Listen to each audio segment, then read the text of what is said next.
Do you know that not all Christmas celebrating countries have Christmas on 25th of December?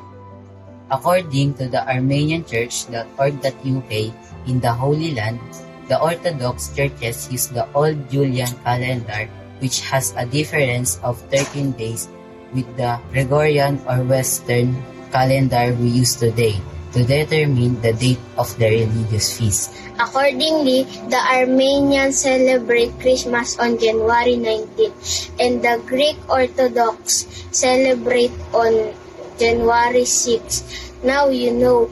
Please stay tuned for our Sambang Gabi. Good evening and welcome to Jewels FM Sambang Gabi, celebration of the promise God here with us. Centuries ago, the prophet Isaiah declared a sign for weary people. The virgin shall conceive and bear a son, and shall call his name Emmanuel. More than just a prophecy fulfilled, this name carries the heartbeat of heaven, God not distant, not unreachable, but God who comes near. God who chooses to walk with us in our joys and in our struggles. Tonight and every night until December 22nd, we gather to remember and rejoice through songs that lift our praise, stories that testify to His grace, and a living word that reminds us of His unfailing love. Yes, our God is with us. Though unworthy, we are embraced by His mercy, and tonight we celebrate the greatest gift of all, Emmanuel, God with us. Hallelujah.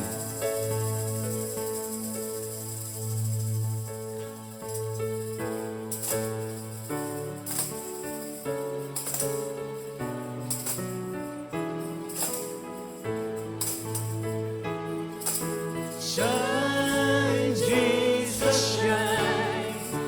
Fill this land with the Father's glory. Blaze, Spirit, blaze. Set our hearts on fire. Flow, river, flow. Flood the nations with grace and mercy. Send forth your word, Lord, and let there be light.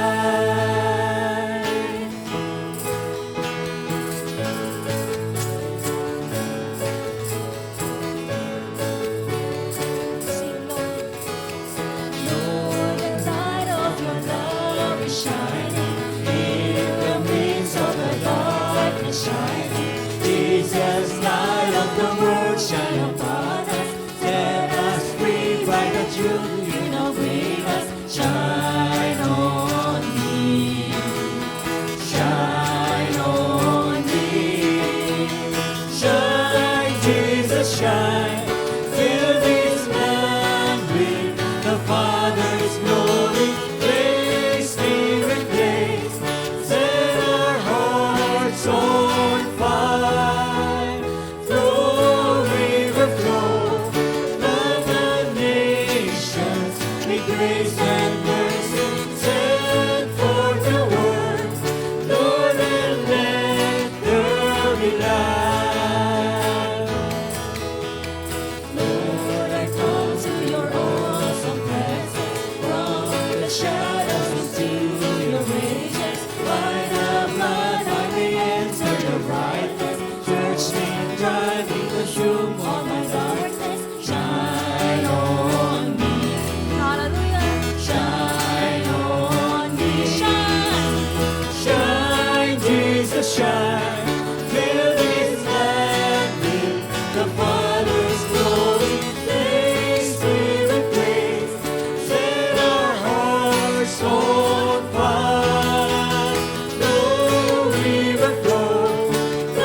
Hallelujah. Ama naming Diyos, maraming salamat sa gabing ito na ibinigay niyo po sa bawat isa sa amin. We invite your Holy Spirit para siya ang mag-orchestrate ng lahat ng ito. Nais po namin na ikaw ay aming purihin, luwalhatiin sa pamamagitan ng gawain ito. Inaanyayahan ka namin, Panginoon, na ikaw ang siyang manguna, ikaw ang bida sa gawain ito. Bigyan mo kami, Panginoon, ng masayang puso dahil we celebrate your birthday. Dalangin po namin, Panginoon, na ang lahat ng mga bagay nito ay mapangyarihin niyo po. Bigyan mo kami ng masayang puso, umawit sa iyo, malugod ka sa aming pagsamba, malugod ka sa aming mga pagpupuri sa iyo. Ikaw, O Diyos, na nakakabatid ng aming puso, nasisiyasat mo kung sino kami sa iyong harapan. Hayaan niyo po, Panginoon, na anuman yung nasa aming puso ngayon, siyasatin mo kami, patawarin sa anuman naming kakulangan, kasalanan, na hindi ka aya-aya sa iyong harapan. Nais ka namin mapapurihan, maluwalhati ang iyong dakilang pangalan sa gabing ito.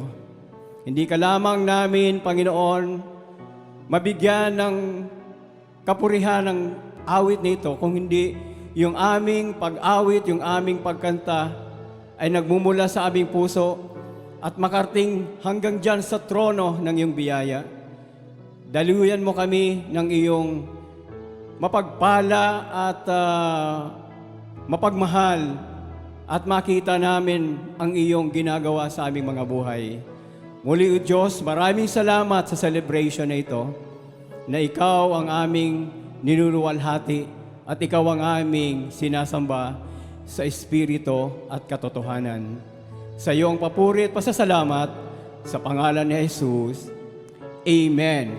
Amen.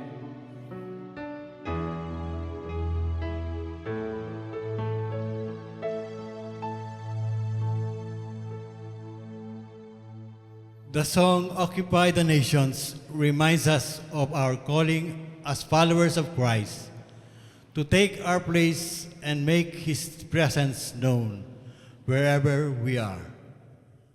The word occupy means to take possession or take charge until the king comes back. Jesus said in Luke chapter 19 verse 13, "Occupy till I come," meaning we are to be active in advancing His kingdom here on earth. We are not saved just to sit still.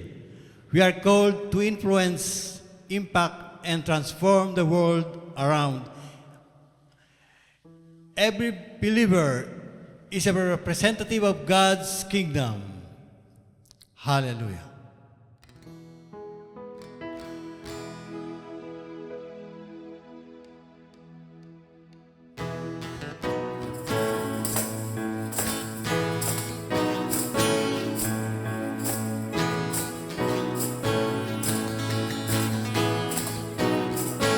Oh Lord our God, Creator of all things, you have ordained that your children rule and reign.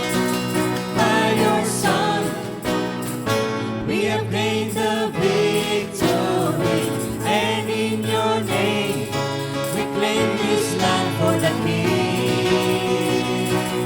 We will occupy the nations, occupy the nations, occupy the nations until you come.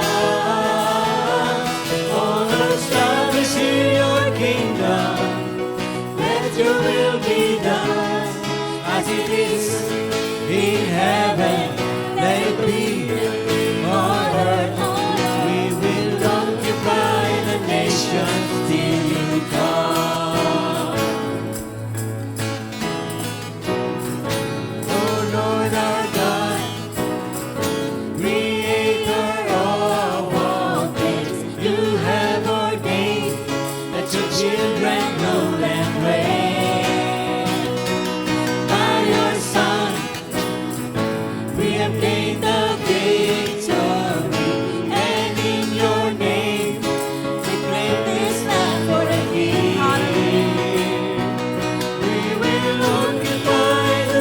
nations, occupy the nations, occupy the nations until you come.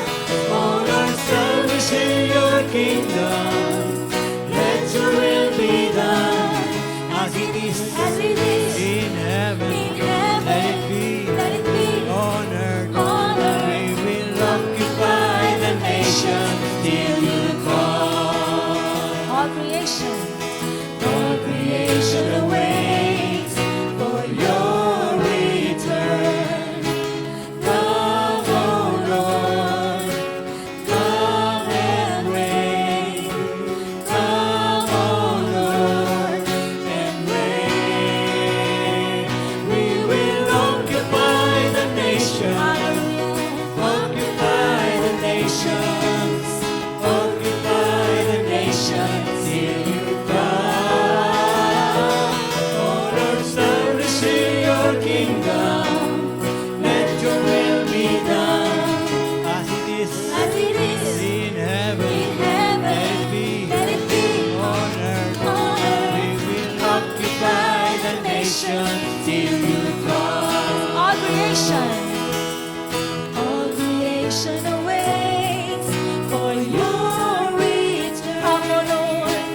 Come, O Lord. Hallelujah. Come and reign.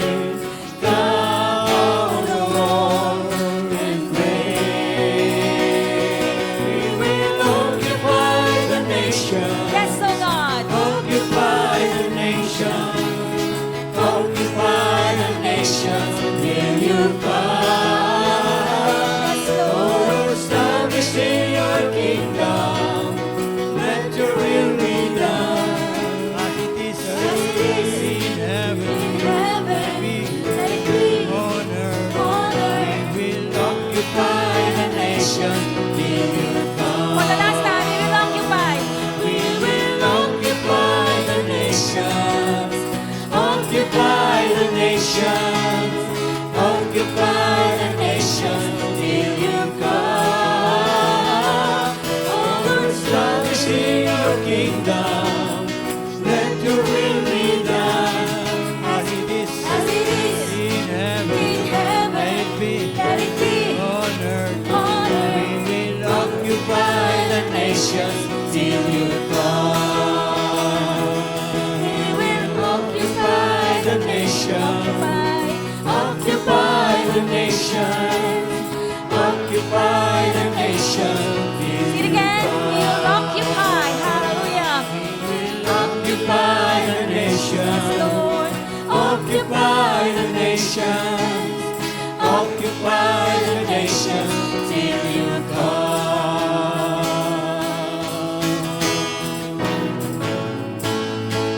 Hallelujah. Yes, Lord. Hallelujah. Glory to Lord, your name, O God. glory to your Hallelujah. name, Jesus. Oh, come all you faithful.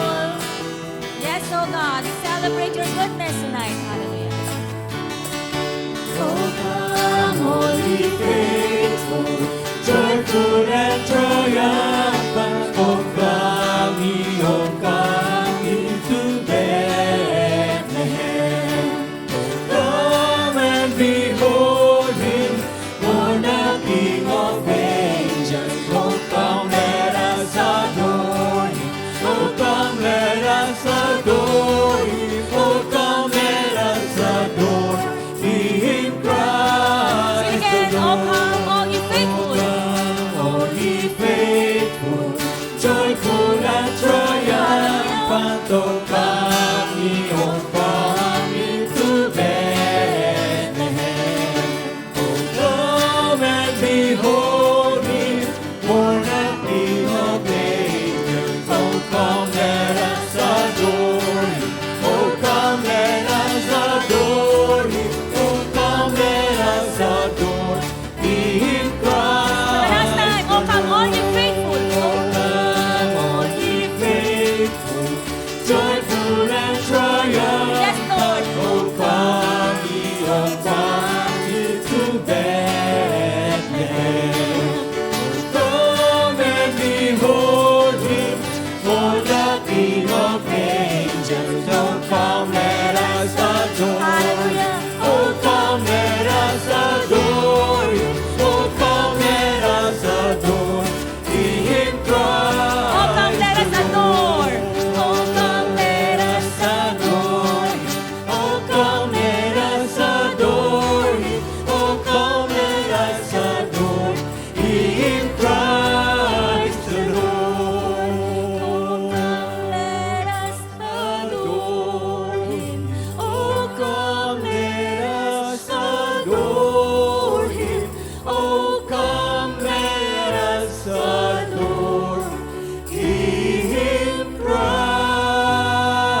your name, O God. We lift up your name on high.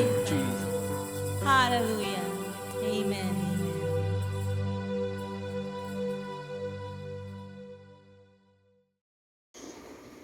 Pinagpalang gabi po sa ating lahat. Ngayon naman po, napanghayan natin ang isang patotoo nating kapatiran dito po sa Jewels, Louisiana, San Pedro.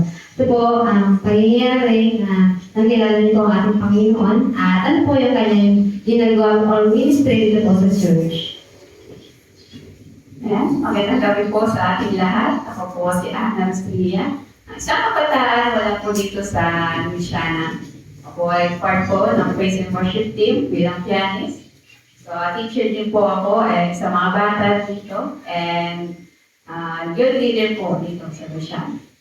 Amen. Gusto rin ng Diyos ay mabuti sa kanyang buhay. Ano po? At paano kayo na nakilala sa Panginoon? Ano ang part ng inyong buhay ninyo o pangyayari na naging daan para tagapin ninyo ang Diyos sa inyong buhay? Yan, nagsimula po yan nung bata po ako, grade 4, encourage po ako ni Pastor Gertie na mag-join po dito sa church, sa gathering, Sunday service. And then, ayun, time po nun ay DBBS po. So, ayan, doon po nagsimula na kada invite po ni Ate Girl ay nag-takers na po ako dito. Nasama ko po yung kapatid ko, ayan, si Mama, dito po sa church. And then, hanggang sa tumagal po na tumagal, lumala rin po yung pagkakilala po kay Lord. Pag may mga problem po na dumadating. Ayan, so, nakapag-ate po ako kay Lord na nakapag-committed po ako kay Lord. Ngayon, na-start po ay bilang estudyante ng DBBS, naging teacher po. Ayan, natutunin po ako sumayaw kay Lord. At mag-aral po ng piano. And then, hanggang sa nagtuturo na po ako sa mga bata and hanggang sa ako na po yung nag-handle ng kabataan po dito sa Amen. Ganun na mabuti ang ating Panginoon. Ano po? Na siya po ay ginagamit na ngayon ng ating Lord para iba naman po kabataan na encourage. At ano naman po ngayon? Ano ang encourage or by good words ang pwede ninyong i-share sa ating mga kapatid sa Panginoon at sa mga hindi pa nakakilala sa ating Panginoon? Ano ma-share ko po na Bible verse tayo. 1 Corinthians 16 verse 13. Maging handa kayo at magpakatatag sa inyong pananampalataya. Maging matapang kayo at magpakatibay at lahat ng gagawin nyo ay gawin nyo na may pagmamahal. So ayan po, tayo po ay nakakaranas ng mga problema sa buhay, sa pamilya, sa sarili. Pero lagi po natin tandaan na magpakatatag po tayo sa pagpananampalataya kay Lord, wag po tayo lumagi sa Kanya kapag nakaranas po tayo ng problema. Pagpus po ay mas lumapit pa po tayo sa Kanya. And lahat po ng gawin natin dito sa mundo, ating pinagalawan ay gawin po natin ang may pagmamahal at gawin natin ang may willingness at tama na ikatutuwa po ni Lord. Amen. Kasi Panginoon, ito naman po ang last. Ano ang pagbabago sa iyong buhay mula noon at ngayon na nakilala at naglilingkod na kayo sa Panginoon? Nagbago po, siguro po ay nung aking pag-ugali before na short temper, madaling mainis, magalit, ganyan, mapikon sa mga kalaro. Pero ayan, nung nakilala ko na po si Lord, kamo po natutunan na maging magpakumbaba, gano'n na tuwag po agad pag-agali sa ating kapwa, sa ating mga kaibigan, sa kalaro. Although hindi naman po kaiwasan sa mga bata yun, pero nung nakilala ko si Lord, nag-realize ko po na yung mga kabutihan po na magagawa natin sa kapwa ay gawin lang po natin. Amen. Salamat po sa Panginoon at salamat po sa gabi ito rin ang Diyos ay mabuti sa ating buhay. At kaya ating mga kapatid, tayo binabago ng ating Panginoon. Accept Jesus at tayo nagkaroon ng buhay na walang hanggan. God bless everyone. Thank you po. Psalm 27:4 says, "One thing I have desired of the Lord, that I will seek, I will dwell in the house of the Lord all the days of my life." This verse captures the message that our greatest desire should be to know God, to be close to Him, and to live in His presence every day. The song One Desire is a heartfelt declaration of our longing for God's presence. It reminds us that beyond all the blessings, beyond all the things this world can offer, what our hearts truly long for is Jesus Himself. Let's lay aside every distraction and fix our hearts on Jesus. As we continue to worship, let's not just sing words, but make it our personal prayer. Lord, You're all I want, You're all I need. My heart and soul long after You. May this song stir in us a deeper hunger to seek Him, love Him, and live for Him alone. Because truly, He is our one desire, and He is always with us. Let's worship the Lord. Hallelujah.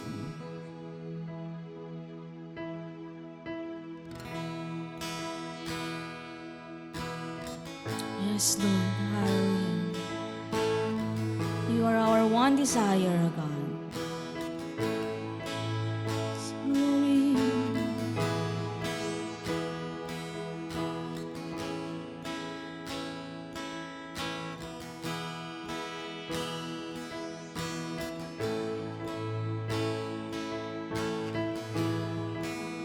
You gave it all for me.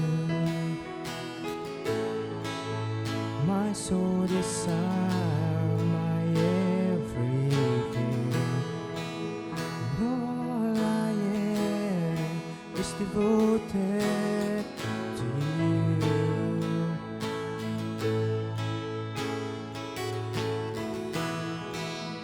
How could I fail to see? You are the love that rescued me. All I am is devoted to you. And oh, how could I not be moved, Lord, here with you? So have your way in me.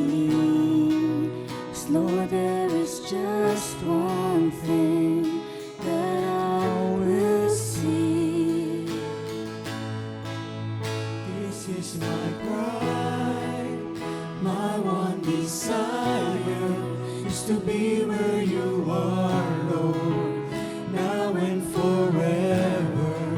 It's more than a song. My one desire is to be with you, is to be with you, Jesus. Yes, Lord. Sing it again. You gave it all for me. You gave it all for me. My soul desire, my everything, and all I am is devoted to you.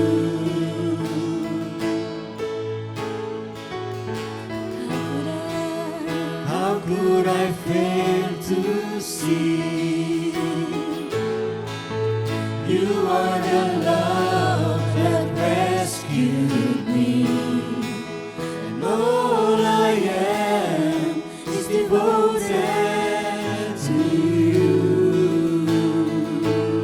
Yes, Lord. And oh, how could I not be moved, Lord, here with you?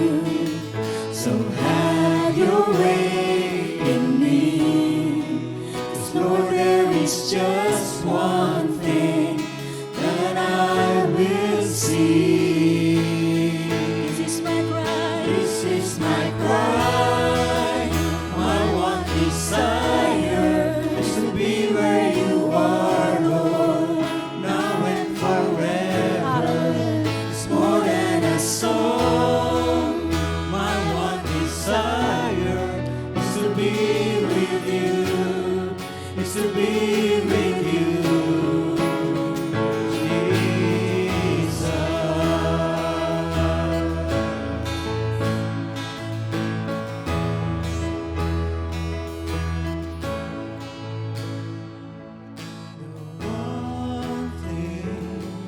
The one thing I ask is to be with you.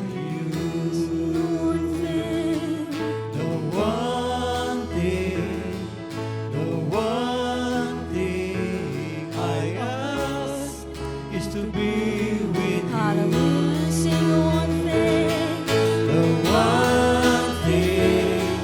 The one thing I ask is to be with you. Sing one thing. The one thing I ask is to be with you. This is my cry, my one desire is to be where you are, Lord, now and forever. It's more than a song. My one desire is to be with you, is to be with And you. this is my cry. This is my cry, my one desire is to be where you are, Lord, now and forever. It's more than a song. My one desire is to be with you, is to be with you, Jesus. Yes, Lord Jesus. So much.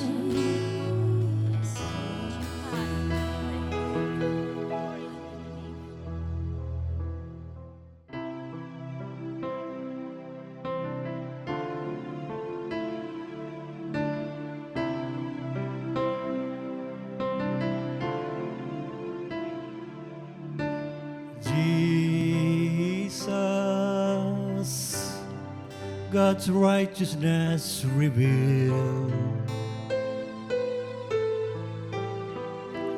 The Son of Man, the Son of God, His kingdom comes.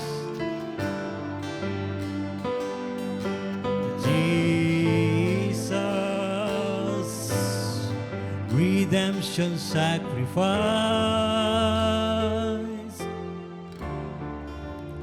now glorified, now justified, His kingdom come, and His kingdom will know no end, and its glory shall know no bounds, for the majesty and power of this kingdom's King has come, and His kingdom's reign, and His kingdom's rule, and His kingdom's power and authority.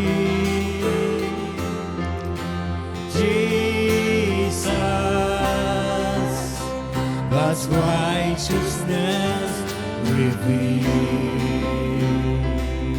Jesus, the expression of God's love. Jesus, the expression of God's love. Hallelujah. The grace of God, the word of God, revealed to us. Jesus, Jesus, God's holiness displays. glorified, Now glorified, justified, now justified, His kingdom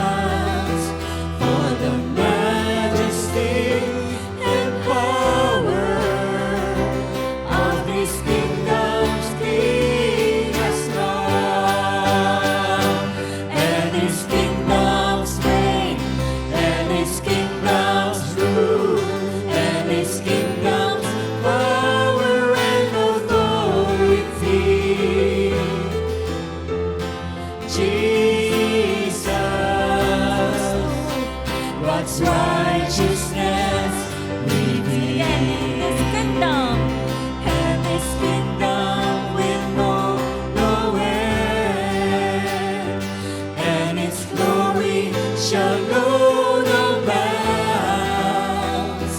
For the majesty and power of His kingdom's King has come. His kingdom, and His kingdom's reign, and His kingdom's rule, and His kingdom's power and authority.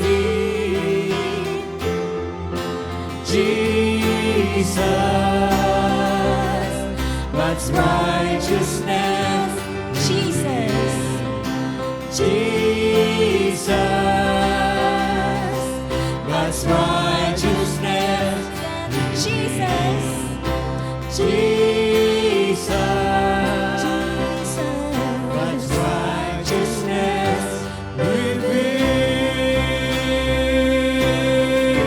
And I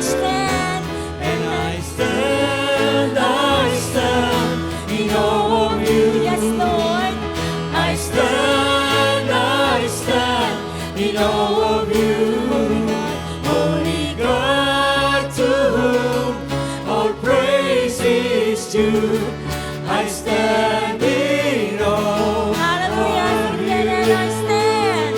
And I stand in awe of you. I stand in awe of you. Holy God, to whom all praise is due. I stand in awe. Sige po, the last time. I stand, oh God.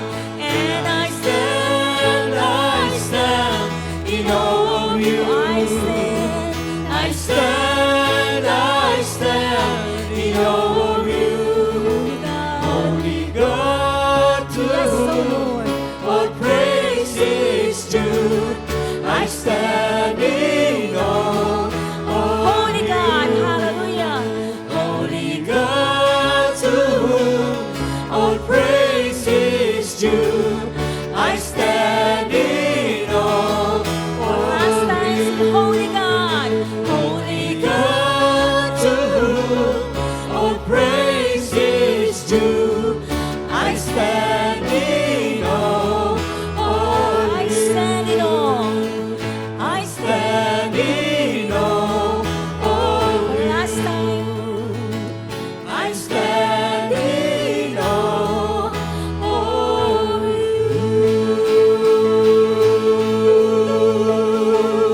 Yes, Lord, we stand in awe of you, O God. You alone are holy, O Lord. Hallelujah, Jesus. We glorify your name, O God. You are exalted, O God, above all heavens, O Lord. Above all praise, O God.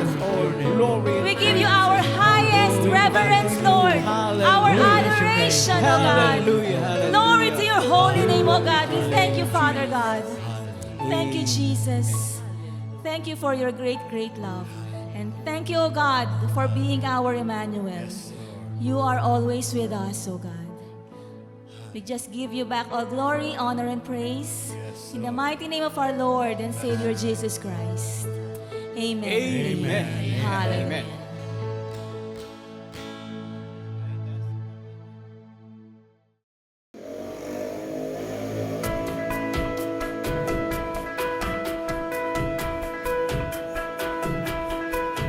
Give thanks with a grateful heart. Give thanks to the Holy One. Give thanks because He's given Jesus Christ, His Son. Give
Magandang gabi po at welcome sa atin pong Sambang Gabi.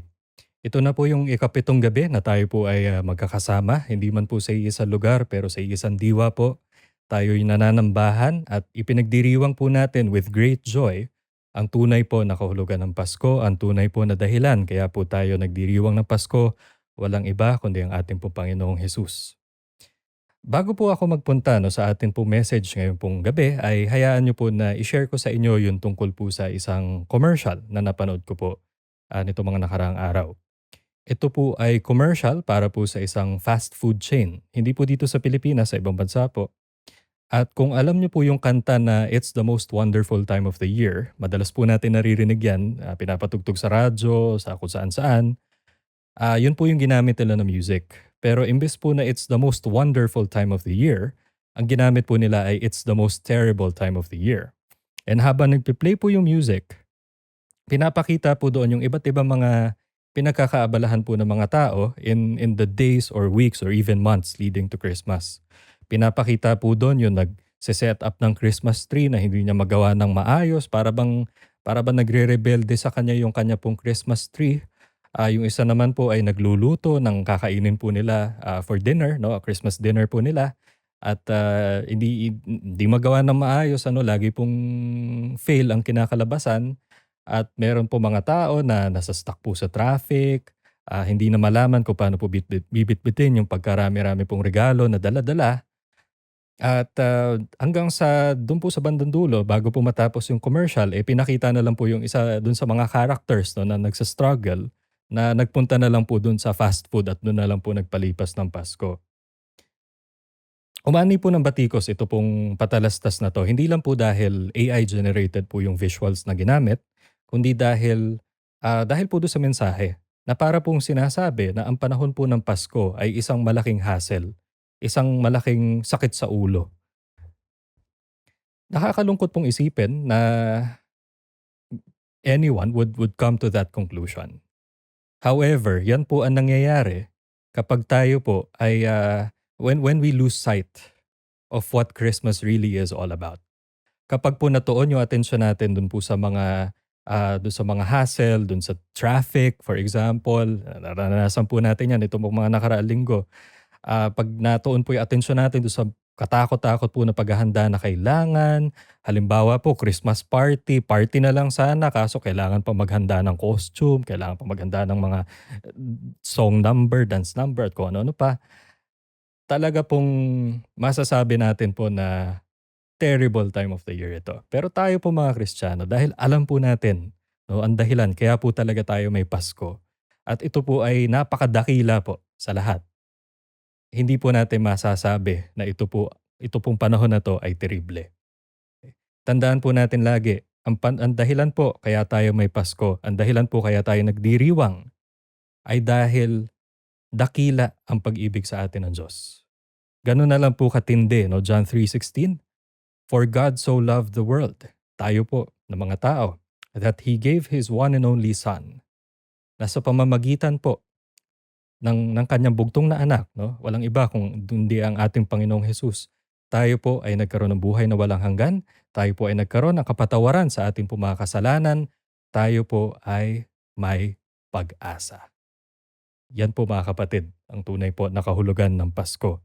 Nawa po ay matanim po sa ating mga isip at puso yan as we celebrate Christmas this year. Ngayon pong taon na to, 2025, ang tema po ng ating Sambang Gabi ay hango po sa Isaiah chapter 7 verse 14. Alam ko pong ilang beses na po nabaliktanawan po ito ng mga nakaraang gabi, pero hayaan po natin na basahin po natin ulit para po talaga matanim po sa atin ito. Babasahin ko po siya sa NIV in English. Isaiah chapter 7 verse 14. Therefore the Lord Himself will give you a sign. The virgin will conceive and give birth to a son and will call him Emmanuel. Tayo po'y pansumandaling manalangin. Panginoon, salamat po sa gabing ito. Salamat po Panginoon na meron po kaming hindi lamang po pagkakataon upang manambahan po ngayong gabi, kundi yung dakilang kadahilanan po kaya kami ay meron pong ganitong gawain. Nawa Panginoon, ito pong aming pagbubulay-bulayan po na salita po ninyo ay hindi lang po maging laman ng aming isip, kundi maisabuhay din po namin sa araw-araw, na ito po mga katotohanan po na ito ay mapanghawakan po namin sa darating pa po mga araw, sa darating pa po na sa karagdagan po panahon na ibibigay niyo pa po sa amin. Sa inyo po lahat ng papuri at pasasalamat. In Jesus' mighty name, Amen. So yan po yung binasa natin, Isaiah chapter 7 verse 14. So ito po ay prophecy, tulad po na maaalala nyo dun sa mga nauna po nating pagpapahayag, tungkol po sa pagdating ng ating po Panginoong Jesus. No? At siya nga po ay tatawaging Emmanuel, na ang ibig sabihin po ay God with us. And yan po yung tema natin this year. Dinagdagan lang po natin ng isa pang word, here. Usually po God with us, bakit po kaya may here? I guess it's to emphasize yung closeness po ng Diyos sa atin. Kapag po kasi sinabi nating here, andito lang, katabi natin, nasa harapan lang natin mismo, within our midst. Okay? Kaya po God here with us. Sa mga nauna pong mga pagpapahayag, marahil po ay nabigyan na po ng lubos na pansin yung kahulugan po ng God with us. And ngayon pong gabi naman ay gusto ko naman pong bigyan ng pansin yung dulot po sa atin ito pong katotohanan na to. No? Dahil po kasama natin ang Diyos, ano po yung meron tayo? Ano po yung ibinibigay sa atin ito? Dalawang bagay po. Among other things, marami pa po yan, pero dalawang bagay lang po yung pagtutuunan po natin ng pansin ngayon.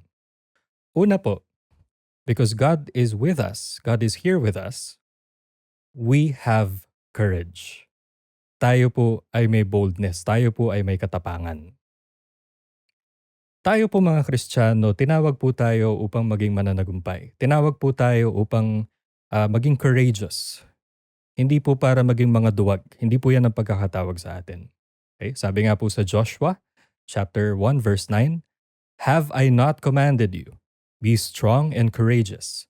Do not be afraid. Do not be discouraged. For the Lord your God will be with you wherever you go." Ang nangungusap po dito ay ang Diyos. No? At yung pagiging matapang at pagiging matatag, hindi po yan pakiusap, yan po ay utos. So yan po ang pagkakatawag sa atin. At ito pong katapangan na to, ito pong courage na to, itong strength na to, ay hindi po ito nakaugat po sa wishful thinking or optimism ng tao. Ito po ay nakaugat dun sa katotohanan po na lagi nating kasama ang Diyos. Okay, sabi po sa Deuteronomy chapter 20 verse 4, "For the Lord your God is He who goes with you to fight for you against your enemies to give you the victory." Siya po ang sasama sa atin. Siya po ang lalaban para sa atin. Of course, we still have to do our part as with, again po, walang problema sa Panginoon po na kumilos na makapangyarihan sa buhay natin. Pero syempre po, pag may pinapagawa sa atin ng Panginoon, gagawin pa rin natin. At siya po ang magbibigay ng katagumpayan po sa atin. Alam na alam po ito ni David. Okay, sabi nga po niya sa Psalm 23, verse 4, "Even though I walk through the darkest valley, I will fear no evil, for you are with me."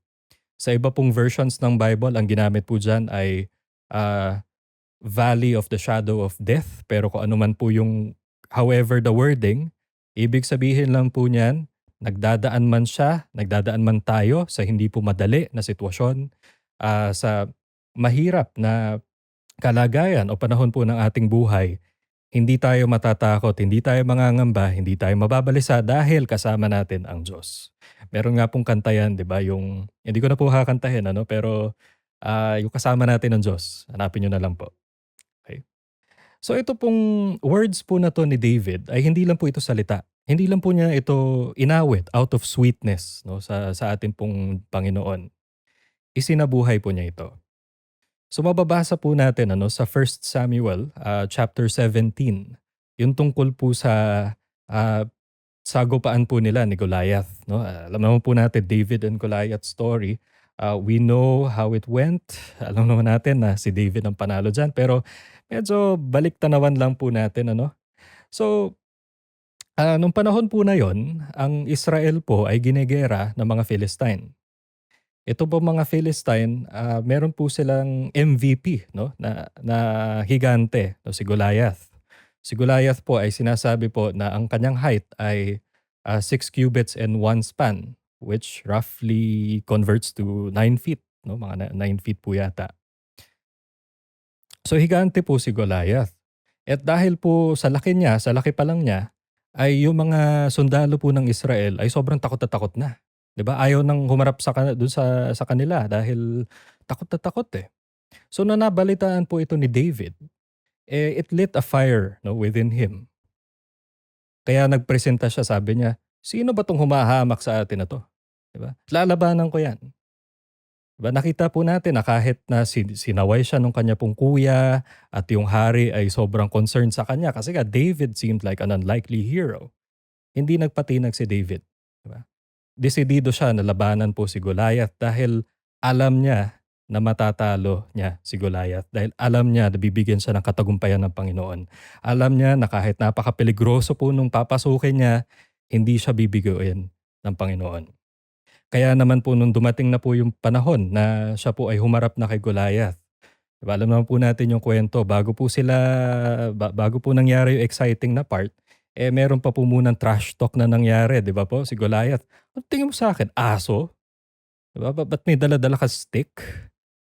Ano pong sabi ni David? Ito po nakakatawa, no? 1 Samuel 17, verse 45.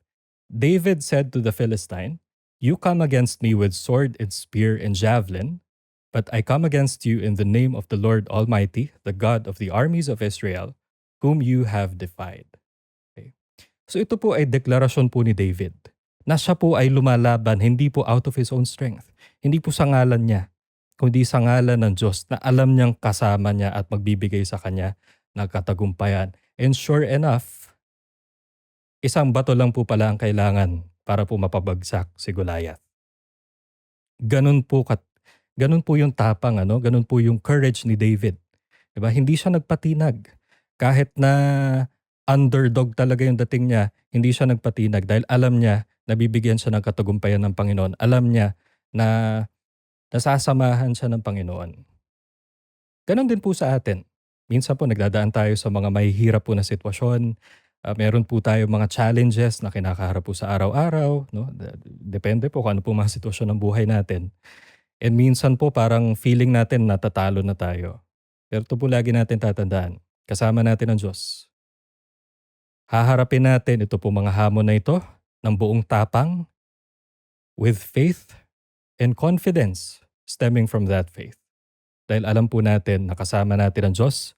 Alam po natin na hindi po niya tayo pababayaan. Siya po ang sasama sa atin. Again po, Deuteronomy 24. For the Lord your God will fight for you against your enemies and will give you the victory. Okay? Speaking of victory, yan po yung pangalawa.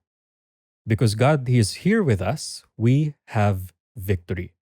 We are victorious. Tayo po ay mananagumpay.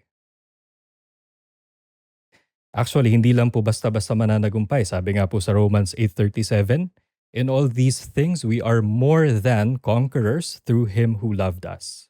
Okay? Him referring to our Lord Jesus, no, na lubos po nagmamahal sa atin.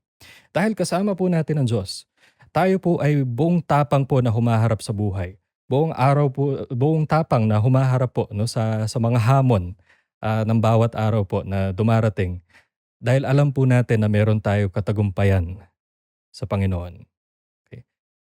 Mahirap man po yung ating mga kinakaharap, mahirap man po yung mga hamon, kinakaya po natin ang lahat, hindi po dahil sa galing natin, hindi po dahil sa lakas natin, kundi dahil ang Panginoon po ang sumasama at nagpapalakas po sa atin. Philippians 4:13, favorite verse po natin ito. "I can do all things through Him who gives me strength." Okay? So, yan po, no? Meron po tayong katagumpayan. Okay? Basta po kasama natin ang Panginoon, panalo tayo. Okay? Yan din po yung alam, no, nung 30 kabataan na Hudyo. Bababasa po natin sa chapter 3 po ng Daniel. Si Meshach, si Shadrach, at saka po si Abednego. No? Favorite po itong i-example na atin po mga pastor kapag ang pinag-uusapan po ay pagsama ng Panginoon o pagsunod. Dahil nakakatuwa po talaga. No? Pagka nabasa po natin ito, talaga makikita po natin na ang Panginoon, basta nanindigan tayo sa Kanya, hindi niya tayo bibiguin.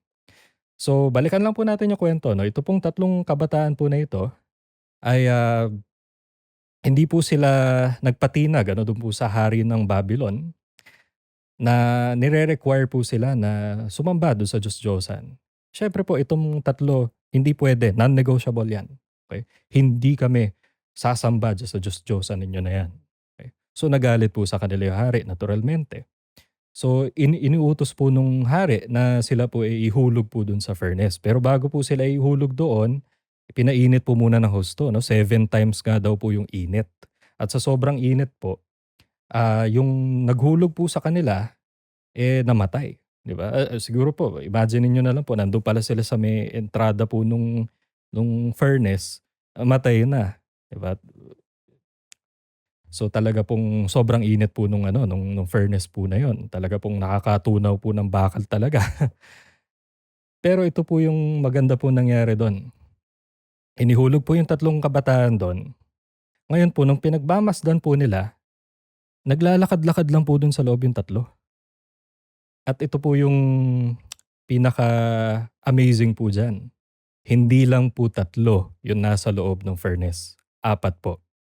Sabi po sa verse 25, "Look, I see 4 men walking around in the fire, unbound and unharmed." Tandaan po natin, ito pong 3 sila po ay ginapos bago po inihulog doon.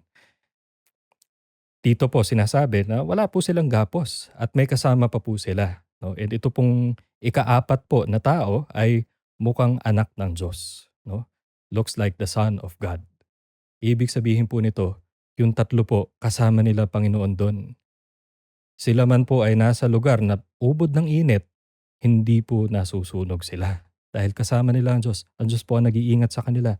Ang Diyos po ang nagbibigay ng kapayapaan at comfort po sa kanila.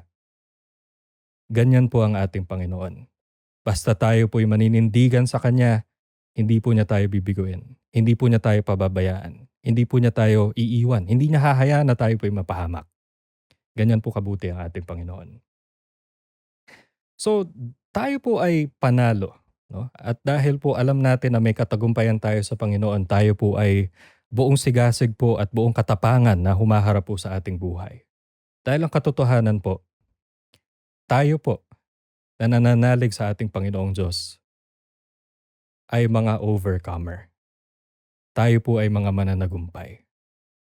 At tayo po ay mananagumpay hindi po dahil sa sarili po nating kakayahan, hindi po dahil magaling tayo, hindi po dahil malakas tayo. We overcome because Jesus has overcome. Sabi nga po sa John, chapter 16, verse 33, "I have said these things to you that in me you may have peace. In this world you will have tribulation, but take heart. I have overcome the world." This is our God, mga kapatid. Sinasamahan tayo. Yun pong, yung kwento po ng gospel, hindi lang po yan, hindi po ibig sabihin yan na nun lang pong panahon na nagkatawang tao ang Panginoon, kasama niya mga tao. Hanggang ngayon po kasama natin ang Diyos. Siya po ang nauuna sa atin, siya po ang nagli-lead sa atin, patuloy po ang pagkilos ng Diyos sa atin. Okay? And God dwells within us, the Holy Spirit. Hindi man po natin nakikita, hindi man po natin naririnig, hindi man po natin nararamdaman physically, pero alam natin na kasama po natin ang Diyos. Alam natin na ang Diyos po ang kumikilos sa atin po mga buhay.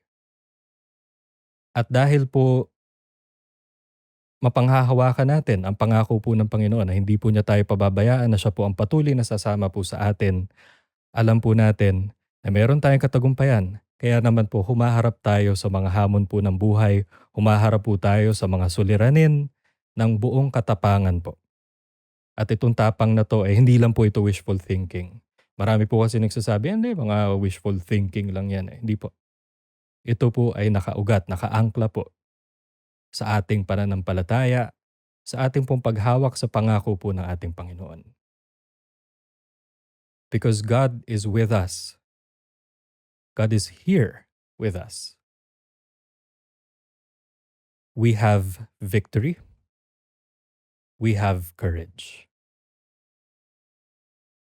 Kaya mga kapatid, hindi ko po alam kung ano pong pinagdaraanan ninyo. Marahil po, tulad po nung kanina ko pong na-share, ay para sa inyo ay isang malaking challenge po itong panahon po ng Kapaskuhan. Siguro po ay mga punong abala po kayo sa mga family reunion o ano pa man po o hindi po madali para sa inyo ito pong panahon ng Kapaskuhan. Pero ito po lagi niyong tatandaan. Kasama niyo po ang Diyos. Kasama po natin ang Diyos. Wala pong problema na hindi po natin kakayanin. Marahil po sa sarili natin kakayanin, hindi po natin kakayanin dahil limitado po yung kakayahan natin. Pero kasama po natin ang Diyos sa lahat po ng panahon, anuman pong sitwasyon ng ating buhay. At dahil kasama po natin ang Diyos, kakayanin po natin ang lahat. And when it's all said and done, tayo po ay panalo. Sige po, tayo manalangin ulit. Panginoon, salamat po sa katotohanan po na naihayag po sa amin ngayon. Lord, as we celebrate, we continue to celebrate the greatest gift one can ever have. Nawa po Panginoon, maging makabuluhan po ito pong panahon na ito sa amin, matanim po ng husto sa amin pong isipan at puso ang katotohanan po na ang Kapaskuhan ay panahon po ng kaligtasan, ng pag-asa. I-bless niyo po Lord ang bawat isa na naaabot po ng gawaing ito. At sa lahat po ng ito, kayo lang po ang binibigyan namin ng papuri at pasasalamat. In Jesus' mighty name, Amen. Magandang gabi po at maligayang Pasko po sa ating lahat.